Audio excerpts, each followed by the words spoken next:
Okay sir రండి రండి.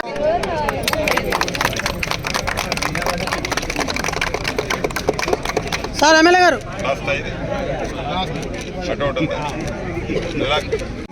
ఈరోజు ఇల్లెందు మున్సిపాలిటీలో 26వ తారీఖుతో 5 సంవత్సరాలు పూర్తవుతున్న సందర్భంగా చివరి మున్సిపల్ సమావేశం జరుపుకోవడం జరిగింది. ముఖ్య అతిథిగా ఆ సభకు నేను, స్థానిక శాసనసభ్యులు, భద్రాచలం ఎమ్మెల్యే గారు, అదే రకంగా ఐడీసీ చైర్మన్ గారు, గౌరవ కలెక్టర్ గారు, ఎస్పీ గారు, ఐటీడీ పిఓ గారు, ముఖ్యులందరూ హాజరవటం జరిగింది. గడిచిన 5 సంవత్సరాల్లో ఈ ఇల్లెందు మున్సిపాలిటీ యొక్క పరిస్థితి, ఈ 5 సంవత్సరాలలో గడిచిన 4 సంవత్సరాల్లో జరిగిన అభివృద్ధి, ఈ సంవత్సరంలో జరిగిన అభివృద్ధి మీద చాలా క్షుణ్ణంగా, వివరంగా, విపులంగా చర్చించడం జరిగింది. ఏది ఏమైనా ఇందిరమ్మ రాజ్యంలో తెలంగాణ ప్రజలకి ఏ భరోసా అయితే దొరుకుతుందని నమ్మి తెలంగాణ రాష్ట్ర ప్రజలు ఇందిరమ్మ రాజ్యాన్ని తెచ్చుకున్నారో ఆ భరోసాన్ని గౌరవ ముఖ్యమంత్రి రేవంత్ రెడ్డి గారి నాయకత్వంలోని మన ఇందిరమ్మ ప్రభుత్వం ఈనాడు ఇస్తుంది. ఇందిరమ్మ రాజ్యం వచ్చి 1 సంవత్సరం పూర్తి చేసుకుని 2వ సంవత్సరంలోకి అడుగుపెట్టాం. ఈ గడిచిన సంవత్సరంలో ఏవైతే అనేక అవాంతరాలు, అనేక ఆర్థిక ఇబ్బందులు వచ్చినా, చెప్పిన అన్ని కార్యక్రమాలు కాకపోయినా ప్రజలు హర్షించే అన్ని కార్యక్రమాలు చేసి మిగిలిన కార్యక్రమాలు పూర్తి చేసే దాంట్లో భాగంగా గౌరవ ముఖ్యమంత్రి రేవంత్ రెడ్డి గారు రేపు జనవరి 26వ తారీఖు నాడు 4 కార్యక్రమాలని పేదవాడి గుమ్మానికి, రైతన్నల ఇంటికి పంపిస్తానని చెప్పి రైతు భరోసా కార్యక్రమానికి గత ప్రభుత్వంలో ఎకరానికి 10,000 రూపాయలు ఇస్తే మన ఇందిరమ్మ ప్రభుత్వంలో 12,000 రూపాయలు 2 విడతలు ఇచ్చే కార్యక్రమానికి 26వ తారీఖు నుంచి మొదలు పెడుతున్నాం. అది కూడా గత ప్రభుత్వంలో లాగా చెరువులు, కొండలు, గుట్టలు, వాగులు, వంకలు, రియల్ ఎస్టేట్ ఆసాములకి కాకుండా ఎవరైతే పంట పండించే పంటకి యోగ్యమైన ప్రతి ఎకరాకి ఇవ్వాలన్నది, పేదవాడి కష్టంతో సంపాదించిన ప్రతి రూపాయిని విలువగా రైతన్నకి ఇవ్వాలన్నదే మన ఇందిరమ్మ ప్రభుత్వం యొక్క ఆలోచన. ఇక ఇందిరమ్మ భరోసా అంటే దేశంలో ఏ రాష్ట్ర ప్రభుత్వాలు చేయని విధంగా భూములున్న వాళ్ళకైతే రైతు భరోసాలో ఇతరత్ర లాభాలు వస్తున్నాయి, లేకుంటే బోనస్లో వస్తున్నాయి. భూమి లేని నిరుపేద కుటుంబాలకి ఎన్నికల మేనిఫెస్టోలో చెప్పిన విధంగా సంవత్సరానికి 12,000 రూపాయల చొప్పున 2 విడతలకు ఇచ్చే కార్యక్రమాన్ని మన ఇందిరమ్మ ప్రభుత్వంలో రేపు 26వ తారీఖు నాడు ప్రతి కుటుంబానికి 12,000 రూపాయలు, 6,000 ప్లస్ 6,000 చొప్పున ఇచ్చే కార్యక్రమానికి శ్రీకారం చుడుతున్నాం.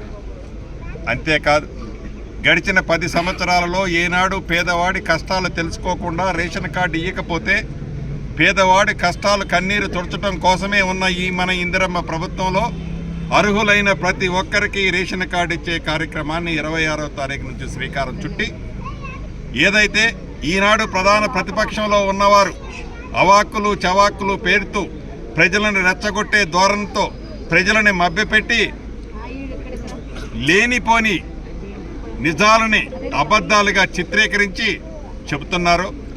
అలా కాకుండా అర్హులైన ప్రతి పేదవాళ్ళకి అప్లికేషన్ చేసుకున్నా చేయకపోయినా నిన్న గ్రామ సభల్లో ఇచ్చిన అప్లికేషన్నే, తెల్ల కాగితం ముక్కనే అప్లికేషన్గా సేకరించి అర్హులైన ప్రతి ఒక్కరికి తెల్ల రేషన్ కార్డు ఇచ్చే కార్యక్రమాన్ని మన ఇందిరమ్మ ప్రభుత్వంలో గౌరవ ముఖ్యమంత్రి రేవంత్ రెడ్డి గారి నాయకత్వంలో ఆ శాఖ మంత్రివర్యులు ఉత్తమ్ కుమార్ రెడ్డి గారి ఆధ్వర్యంలో ఇచ్చుకోబోతున్నాం. అంతేకాదు, గృహ నిర్మాణ శాఖ మంత్రిగా రాష్ట్ర వ్యాప్తంగా ప్రభుత్వం వచ్చిన కొద్ది రోజుల్లోనే ప్రజాపాలన కార్యక్రమం ద్వారా ప్రజల వద్దకి ప్రభుత్వాన్ని పంపించి ఎవరికి ఇళ్ళు కావాలి అంటే రాష్ట్ర వ్యాప్తంగా సుమారు 82 లక్షల మంది ఇళ్ళు కావాలని అప్లికేషన్ ఆనాడు చేసుకున్నారు.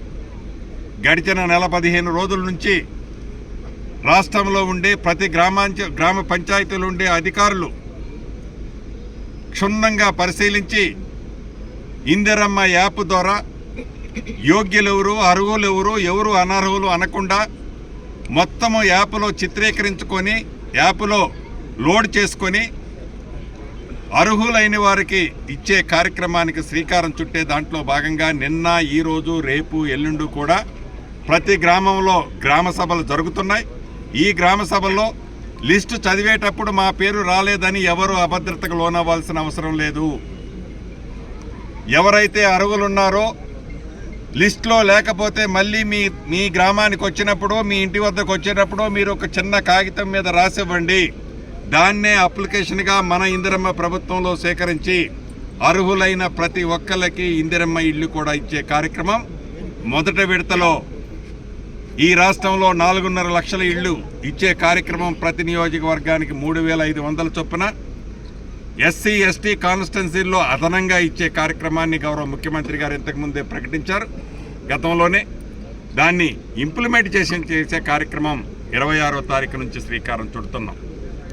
సరాసరి ఈ 4 కార్యక్రమాలు ఏవైతే ఉన్నాయో గత ప్రభుత్వంలో పేదవాళ్ళని విస్మరించి పేదవాళ్ళ కష్టాలు పట్టించుకోకుండా పేదవాళ్ళ అవసరాలని మర్చిపోతున్న ఆ ప్రభుత్వానికి బుద్ధి చెప్పి ఇందిరమ్మ ప్రభుత్వం తెచ్చుకున్న ఈ శుభ సందర్భంలో రేపు 75వ గణతంత్ర దినోత్సవం నాడు 75వ గణతంత్ర దినోత్సవం నాడు అద్భుతమైన ఈ కార్యక్రమాన్ని 75 పూర్తి చేసుకున్నాం. 76లో కాలు పెట్టబోతున్నాం. 75 పూర్తి చేసుకున్న గణతంత్రాలు పూర్తి చేసుకున్న ఈ శుభ సందర్భంలో మనం ఈ 4 కార్యక్రమాలకి అంకురార్పణ చేసి అర్హులైన ప్రతి పేదవాళ్ళకి ఇచ్చే కార్యక్రమాన్ని చేపట్టాం. చివరగా రాష్ట్రంలో ఉండే ప్రతి పేదవారికి, ప్రతి గ్రామంలో ఉండే కుటుంబ సభ్యులకి రాష్ట్ర మంత్రిగా మీ ఇందిరమ్మ ప్రభుత్వంలో బాధ్యతాయుతంలో ఉన్న ఒక భాగస్వాముడిగా ఒకటే చెప్పదలుచుకున్నాను. అర్హులైన పేదవాళ్ళు ఎవరైతే ఉన్నారో ఏ పైరవీ లేకుండా, ఏ ప్రోద్బలబాలు లేకుండా అర్హులైన పేదవాళ్ళకి అప్లికేషన్లో ఎక్కడైనా మిస్ అయినా మీరు అప్లై చేసినా యాక్సెప్ట్ చేస్తామని చెబుతూ ప్రతిపక్షాలు ఏవైతే గుడ్డ కాల్చి మిమ్మల్ని రెచ్చగొట్టే కార్యక్రమం చేపట్టుతుందో దాన్ని మీరు నమ్మొద్దని, ఇది మాటిస్తే తప్పని ప్రభుత్వమని, ఇది మన రేవంత్ అన్న ప్రభుత్వమని గ్రహించాలని తెలుపుతూ సెలవు తీసుకుంటాం.